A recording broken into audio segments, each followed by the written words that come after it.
খানিকটা এভাবে বলা যায়, একটার পর একটা বোমা ফাটছে বাংলাদেশের রাজনৈতিক অঙ্গনে। উমামা ফাতেমা প্রথম করলেন, তারপর মাহফুজ আলম, এবং সর্বশেষ বড় বোমাটি ফাটিয়েছেন জনাব নাহিদ ইসলাম। তার পজিশনের কারণে এটাকে বড় বলবো। তার সাথে আরেকজন জনাব আব্দুল কাদের, একজন আলোচিত সমন্বয়ক, তিনিও ছোটোখাটো একটা বোমা ফাটিয়েছেন। এবং নাহিদেরটার সাথে মিলে মূলত জামায়াত এবং শিবিরের প্রতি বেশ বড়সড় বোমা ফাটছে বলা যায়। এবং তারা ঠিক কতটুকু ক্ষতিগ্রস্ত হলো এই বোমায় আক্রান্ত হয়ে, সেটা নিয়ে একটু কথা বলতে চাই। জনাব নাহিদ ইসলাম তার স্টেটাসে আর একটা জিনিস নিয়ে এসছেন, সেটা হলো জাতীয় সরকার গঠনজনিত বিতর্ক। এটা আমি আজকে খুব বেশি ঢুকছি না, কারণ আমাদের বর্তমান যে রাজনৈতিক আলোচনা, রাজনৈতিক প্রেক্ষাপট, তাতে এটা খুব বেশি সিগনিফিক্যান্ট না। জনাব নাহিদ ইসলাম, ছোট করে যদি একটু বলে রাখি, জনাব নাহিদ ইসলাম এখানে মির্জা ফখরুল ইসলাম আলমগীরের একটা সাক্ষাৎকারের জবাব দিয়েছেন যে ছাত্রদের দিক থেকে জাতীয় সরকার নিয়ে তাদের সাথে কোনো আলোচনা করা হয় নাই। নাহিদ ইসলাম তার স্টেটাসে সেটাকে অস্বীকার করে বলেছেন জনাব তারেক রহমানের সাথে তাদের এই ধরনের আলোচনা হয়েছে। অবশ্য আমি পরবর্তীতে দেখলাম বিএনপির যে ওয়াকিবহাল গ্রুপ আছে, অ্যাক্টিভিস্টরা আছেন, পদে থাকা লোকজন আছেন, তারাও তাদের একটা ভিন্ন বয়ান হাজির করেছেন। এবং জনাব মির্জা ফখরুল ইসলাম আলমগীরকে প্রথম আলো থেকে যখন জিজ্ঞেস করা হয়েছে, তিনি সেটা জনাব নাহিদ ইসলামের বক্তব্য গ্রহণ করেননি। তো যাই হোক, পাল্টাপাল্টি আছে, আমি এটাকে খুব বেশি গুরুত্ব দিতে চাই না। কিন্তু এনসিপির সাথে জামায়াত এবং শিবিরের সম্পর্ক বা তাদের সম্পর্কের রসায়নটা কেমন, সেটা আমাদের ভবিষ্যৎ রাজনীতির জন্য একটা খুবই গুরুত্বপূর্ণ ব্যাপার। সেজন্য তিনি মূলত ছাত্র শিবির আর জামায়াত একই জিনিস, আমরা অনেকে এটাকে একসাথে জাসি বলি, দেখেছি, লিখেছি অনেকে ফেসবুকে। সো এটাকে আলাদা করার কোনো কিছু নাই। সো এই সংগঠনগুলোর প্রতি কী ধরনের অ্যাটিটিউড হবে, তাদের মিথস্ক্রিয়া কী হবে, সেটা ভবিষ্যৎ রাজনীতির গতিপথের জন্য খুবই গুরুত্বপূর্ণ। ফলে জনাব নাহিদ যেভাবে শিবিরকে টার্গেট করে বক্তব্য দিয়েছেন, সেই বক্তব্য এবং তার প্রতিক্রিয়াও আমরা দেখলাম কিছুটা পাওয়া গেছে। এবং জনাব কাদের যা বলেছেন, এগুলো আমাদের ভবিষ্যৎ রাজনীতির বোঝাপড়ার জন্য গুরুত্বপূর্ণ। এবং জনাব কাদেরের বক্তব্যে আরেকটু সিগনিফিক্যান্স আছে, সেটা হলো মানে আমাদের এখনকার প্রশাসনে কীভাবে প্রশাসনের জামাতিকরণ হয়েছে, সেটারও এক ধরনের ইশারাও না, উনি মোটামুটি খোলাভাবে বলেছেন, সেটারও আভাস পাওয়া যাবে। যাই হোক, আমি যে অংশটায় আসতে চাই সেটা হচ্ছে শিবিরের নেতার বিরুদ্ধে অভিযোগ। আমি পড়ছি তার বক্তব্য থেকে, তার স্ট্যাটাস থেকে। শিবির নেতা সাদিক কায়েম সম্প্রতি একটা টক শোতে বলেছেন, ছাত্র শক্তির গঠন প্রক্রিয়ায় শিবির যুক্ত ছিল, শিবিরের ইনস্ট্রাকশনে আমরা কাজ করতাম, এটা মিথ্যাচার। তিনি বলছেন, গুরুবার আড্ডা পাঠচক্রের সাথে জড়িত একটা অংশ এবং ঢাকা বিশ্ববিদ্যালয়ের ছাত্র অধিকার পরিষদ থেকে পদত্যাগ করা একটা অংশ মিলে ছাত্র শক্তি গঠিত হয়, সঙ্গে জাহাঙ্গীরনগর বিশ্ববিদ্যালয়ে একটা স্টাডি সার্কেলও যুক্ত হয়। একটা নতুন ছাত্র সংগঠন প্রতিষ্ঠার জন্য গুরুবার আড্ডা পাঠচক্র দীর্ঘ সময় ধরে কাজ করা হয়েছে। তিনি বলছেন, আমরা ক্যাম্পাসে 8 বছর রাজনীতি করেছি, ফলে প্রকাশ্য অপ্রকাশ্য সব সংগঠন ও নেতৃত্বকে আমরা চিনতাম এবং সব পক্ষের সঙ্গে আমাদের যোগাযোগ ও সম্পর্ক ছিল। এই কারণে ঢাকা বিশ্ববিদ্যালয় শিবিরের সঙ্গেও আমাদের যোগাযোগ ছিল। যোগাযোগ, সম্পর্ক বা কখনো সহযোগিতা করা মানে এই নয় যে তারা আমাদের রাজনৈতিক প্রক্রিয়ায় যুক্ত ছিল। এরপর তিনি একটা ব্যক্তিগতভাবে জনাব সাদিক কায়েমের ব্যাপারে একটা তথ্য দিয়েছেন, বেশ গুরুত্বপূর্ণ তথ্য।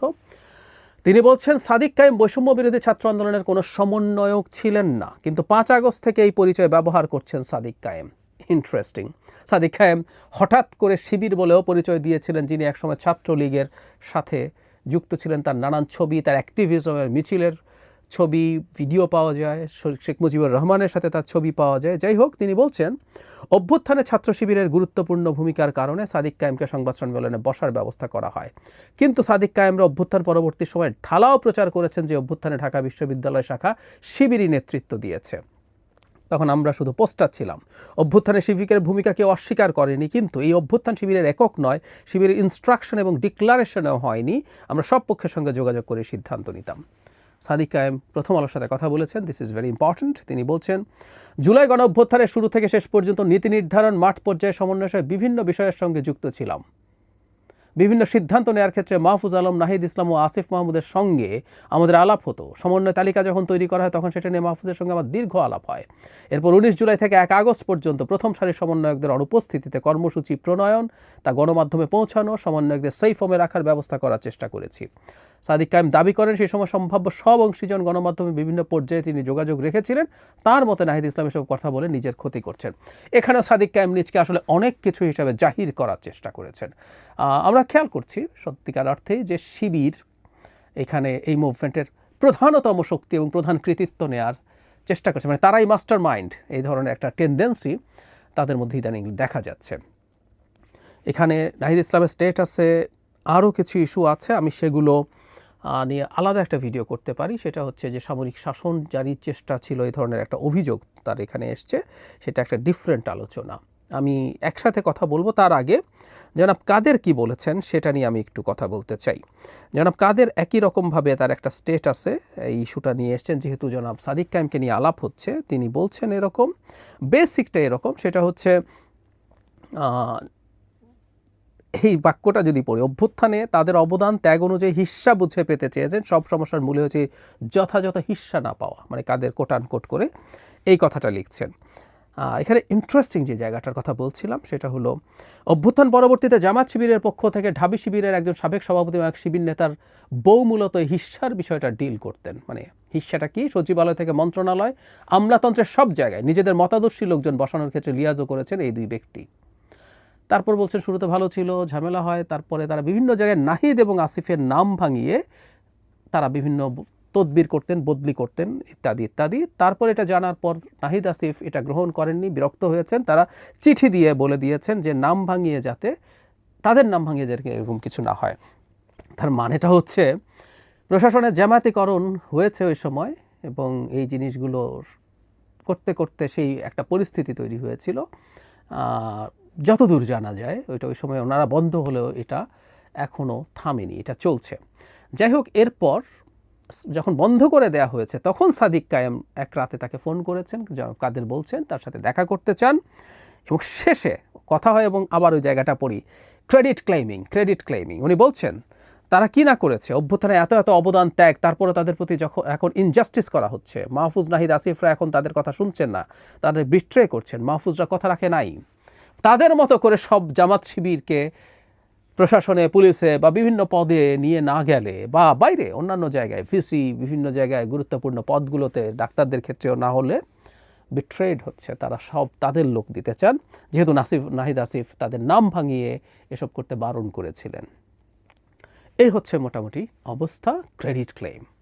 এখন আমরা যে আলোচনাটা শুরু করেছিলাম যে এই বিষয়টা কেন এখন সামনে আসলো, এটা কেন হলো, এর আগেও আমরা একবার খেয়াল করেছি জামাত শিবিরের বিরুদ্ধে এনসিপি রীতিমতো অফিসিয়াল স্টেটমেন্ট দিয়েছিল। আমাদের নিশ্চয় মনে আছে, আওয়ামী লীগ নিষিদ্ধকরণের জন্য যখন শাহবাগে জমায়েত হয়, সেখানে গোলাম আজমের বাংলায় বা নিজামীর বাংলায় বৈষম্যের ঠাঁই নেই এরকম স্লোগান টোগান উঠেছিল। সেগুলো নিয়ে যখন তীব্র সমালোচনা হয় তখন এনসিপি অফিসিয়াল স্টেটমেন্ট দিয়েছিল, এবং মাহফুজ আলমও এই ধরনের প্রবণতা নিয়ে তাদেরকে নিয়ে কথাবার্তা বলেছিলেন। এটা আমাদের নিশ্চয়ই মনে আছে। ফলে আমরা দেখছি যে মাঝে মাঝেই শিবিরের সাথে, জামায়াতের সাথে এনসিপির এক ধরনের সংঘাতপূর্ণ পরিস্থিতি তৈরি হচ্ছে।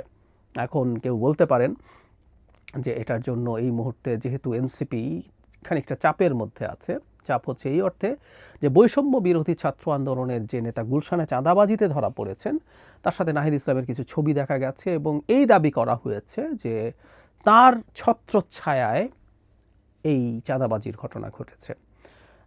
যেহেতু এই ঘটনা এসছে, এখন জনাব সাদিক কায়েম এদিকে এই আলাপ করছেন, সুতরাং শিবিরের সাথে যদি এ ধরনের একটা আলোচনা মাঠে ছেড়ে দেওয়া যায়, সংঘাতের আলোচনা মাঠে ছেড়ে দেওয়া যায়, সেটা খানিকটা তাদের জন্য পজিটিভ হতে পারে। ইয়াস, এটা হতেও পারে। এর চাইতেও হয়তো জরুরি কথা সেটা হলো, মাঝে মাঝেই যেটা হয়, আমি ওই যখন শাহবাগে এই ঘটনা ঘটলো তখন আমার একটা ইন্টারপ্রিটেশন এরকম ছিল, আসলে দুই দলই দুই দলকে ব্যবহার করার চেষ্টা করে। এনসিপি মনে করে তার কিছু ফেস আছে, খুবই গুরুত্বপূর্ণ ফেস, ক্রেডিবল ফেসেস, এবং নাহিদ ইসলামকে, মানে সাদিক কায়েম কোথায় কী করে বেরিয়েছে আসলে এগুলো আমাদের দেখার স্কোপ হয় নাই। উনি ইভেন ছাত্রলীগ করে বেরিয়েছেন সেটাও আমরা জানতাম না। যখন প্রেস ব্রিফিং হতো তাকে মাঝে মাঝে দেখা যেত একটা পর্যায়ে। আর আমাদের সামনে যেটা এসছে মানে গোপনে কে কী হচ্ছে ইতিহাসের এই বয়ানগুলো আসবে এবং সমস্যা হচ্ছে গোপনে কী হয়েছে এটার 100 বয়ান অলরেডি এসে হাজির হয়েছে এবং এগুলো আমরা কোনোদিন প্রামাণ্যভাবে আসলে প্রতিষ্ঠিত করতে পারবো না। কিন্তু আমাদের সামনে নাহিদ ইসলাম জাজ্জল্যমান, নাহিদ ইসলামকে আমরা দেখেছি, অন রেকর্ড দেখেছি। এই মুভমেন্টে আমাদের ফেস, আমাদের পোস্টার বয় নাহিদ ইসলাম, এ নিয়ে কোনো কনফিউশনের কিছু নেই। এটা এইটুকু অন্তত ফর দ্য টাইম বিং আমরা রাখবো। তো যে কথাটা বলছিলাম, নাহিদ ইসলাম যখন এই অভিযোগগুলো করছেন, তার বিরুদ্ধে অভিযোগগুলো হয়েছে, তখন তিনি এগুলো সামনে নিয়ে আসলেন। কিন্তু যে কথাটা বলছিলাম যে পরস্পরকে ব্যবহার করতে চেয়েছে, পরস্পরকে ব্যবহার করতে চেয়েছে। যেহেতু ফেসগুলো আছে, নাহিদ ইসলাম আছে এটার আহ্বায়ক হিসাবে, অন্যান্য যেসব গুরুত্বপূর্ণ নেতা তাদেরকে আমরা ভিজিবল দেখেছি, হাসনাত, সার্জিস, অভিযোগ আছে নানান রকম, তাদের বিরুদ্ধে নানান রকম আলাপ আছে, কিন্তু এদেরকে আমরা সামনে দেখেছি, আমরা তাদেরকে রাস্তায় দেখেছি। এই যে রাস্তায় দেখছি, তখন এই ফেসগুলোর সাথে আবার তাদের জনবল অতটা নাই, এই অভিযোগ আছে। ইভেন তারা এখন যখন জুলাই পদযাত্রা করেছে তখনও তাদের যে লোকজন দেখা গেছে মূলত জামায়াত ইসলামী লোক সাপোর্ট দিয়েছে। সো তাদের ফেস সাথে জামায়াতের লোক মিলে তারা ইউজ করছে।